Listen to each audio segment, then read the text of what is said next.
მე ძალიან ვეცდები რომ შვიდად ვილაპარაკო, წინააღმდეგ შემთხვევაში ძიმეშიც დავნიშნავ საეთერო ლექსიკის თვალსაზრისით. პირველი შინაგან საქმეთა სამინისტროში კახეთის გზატკეცილზე რო ადამიანს პრაქტიკულად ბილებს ჩამოუღებენ. ეგ უკვე მეტყველებს იმაზე, რომ ცენტრალურ შენობაში მთელი შინაგან საქმეთა სამინისტროში რო ეს ხდება, გასაგებია რაშიც გვაქვს. ეს შენობა არის ქაჯეთის ციხე, ეს არის წამების შენობა და აქ შედგა ელენე ხოშტარიას წამები. რა კიღა მე მისგან მაქვს ახლობა და თვითონაც გარკვეული დეტალები დაწერა. პირველ რიგში ვიტყვი, რომ ის რომ ელენემ ეს დაწერა არის სწორი. და მე მინდა მოუწოდო ყველა ადამიანს თუ ვინმეს ეს გაუვლია, იმიტომ რომ მე უბრალოდ არ ვიცი. ელენეს ისტორია არის პირველი რომელიც მე გავიგე საჯაროდ, თორე სულ არ გამოვრიცხავ და პირიქით დარწმუნებული ვარ ალბათ ის ხომაც გაიარა. ადამიანებო ილაპარაკეთ ამაზე. იმიტომ რომ ამის დამალვა არის წამების შემდეგი მსგავსი ეპიზოდების ახალისება.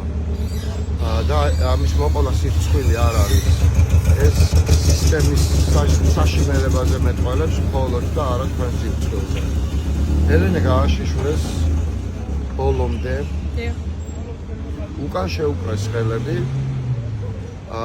და ესე ჩვეულებრივ ოთახში, ჩვეულებრივ საწოლზე გაშიშვებული ქალი პოლიტიკოსი ეწვათ საკმაო ხანს და მეტალო დეტექტორს ატარებდნენ შიშველის სხეულზე დიდი ხნის განმავლობაში.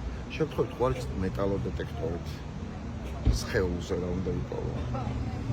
ეს წამარი რაც შეეხება ეს ამბავი რომელიც მათ ახლა მოიგონეს არის იმისთვის რომ გაამართლონ ახლა ეს გაშიშვლება და რაღაცის ძებნა, ხო მეტალო თვითონ ნარკოტიკი გვეგონა, ამიტომ ნარკოტიკს ვეძებდით და ასე შემდეგ.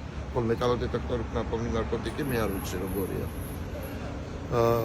რაც შეეხება წამალს კიდე დაზუსტებით გეტყვით, ელენეს ჯანმრთელობა ბოლო წლების განმავლობაში საზოგადოებამ იცის ალბათ რომ არ არის სრულყოფილი, მას ყოველთვის ბევრი წამალი აქვს თან და ეს წამლებიც არ მისცეს, მას ჰქონდა ეხლა წნევის კრიზი რამდენიმეჯერ, როცა მოიყვანეს მაშინაც წნევის კრიზი ჰქონდა და ამ დროს ღებინების ასე ვთქვათ ისი ირთვება რეფლექსი და მას უთხრეს რომ არა საფირფარეშოში არა პარკს მოგიტან და იქ არ წია ზუსტად ამ სიტყვით იგივე სხვა შორის საბას გაუკეთეს ეს ნაცნობი პრაქტიკაა ეს ნაცნობი პრაქტიკაა ამ ქაჯეთის ციხის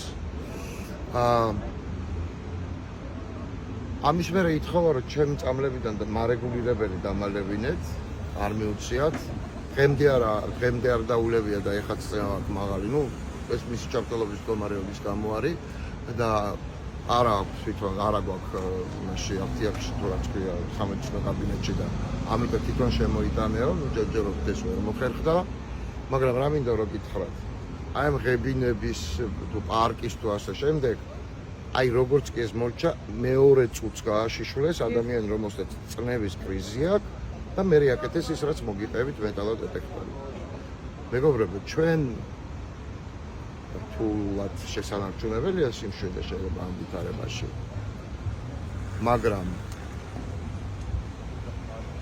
ლაპარაკი და მარშირება ძალიან მნიშვნელოვანი ამბავი ამის გარეშე არაფერი არ გამოვა მაგრამ ჩვენ ვიცით და ხედავთ რომ ეს საკმარისი არ არის მეც დაჭერილი ყოლი ვარ ამ სისტემას ბოლო პერიოდში ადმინისტრაციულს გულისხმობ ნიკაც მელიაც ნიკაც საერთოდ ყველა მიტინგზე ცდილობდნენ რომ დაეჭირათ ზურა ჯაფარიძეც და ჩვენ ელენეც ბათუმში ჩვენ არასდროს არ გაგვიკეთებია სპეციალური განცხადება ხაზგასმულად რომ ყველანი როცა ადამიანებს რიგით მოქალაქეებს ამას უკეთებენ პოლიტიკოსი არ შეიძლება იყოს გამოყოფილი ეს საკითხი ჩვენ გამოვყავით არა იმიტომ რომ სუბიექტია სპეციფიური ანუ პოლიტიკოსი ელენე ხოშტარია არამედ იმიტომ რომ საქმის და შემთხვევის შინაარსია სპეციფიური მე მესმის რომ სხვა შეიძლება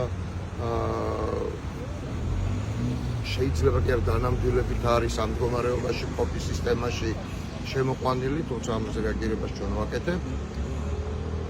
მაგრამ რაც ჩვენ მოვისმინეთ და რაც ჩვენ ვიცით, ხალის გაშიშვლება და მისი აბუჩა დაგდება, იდა პოლიტიკოსი იყოს, ვინც გინდა ის იყოს, ხაზგასმულად და სპეციალურად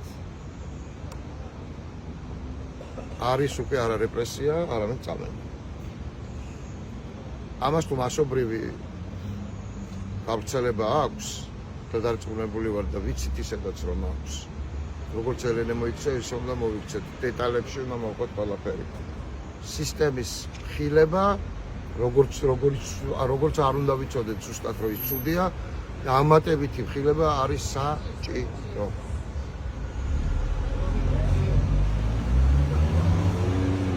მოკლედ ბევრი რამე გვაქვს გასაკეთებელი, მაგრამ რაც შეიძლება სწრაფად და რაც შეიძლება ღონივრად და მძლავრად. ხაჯები უნდა წავიდნენ. მოძალადეები უნდა წავიდნენ. პროცესთან მაგრამ დაკავშირებით თავარი ის არის რომ ქვეყანა